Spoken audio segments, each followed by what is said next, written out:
Want to include my two sons. They're in their mid-20s, great relationship to eventually take over everything. How to include them so they get income and benefit from price appreciation. Thank you for everything that you do.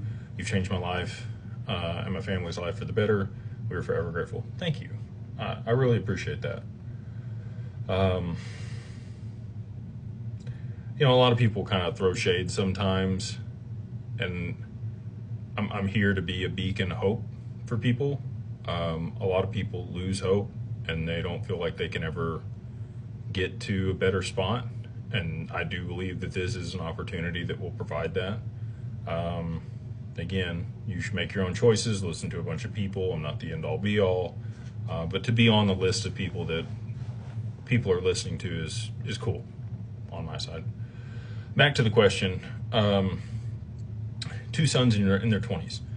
So there's a couple different ways that you could orchestrate this. You could do a holding company. I probably would. I would probably do a holding company, an LLC. I would gift them small amount of equity units in that LLC.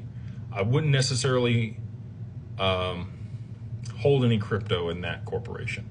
You might even do like a family limited partnership if they're going to contribute cash. And you might even do a C Corp later on this way in order for them to be able to take over and manage things later.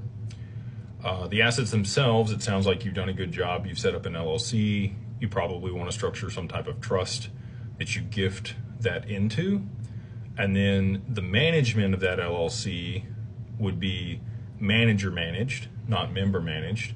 And you would set up the C Corp as the managing member, or you could do another LLC as the managing member. And that would be where they either had equity units or stock in that corporation. You'd probably want to do an LLC just for the pass-through benefits and the taxation there.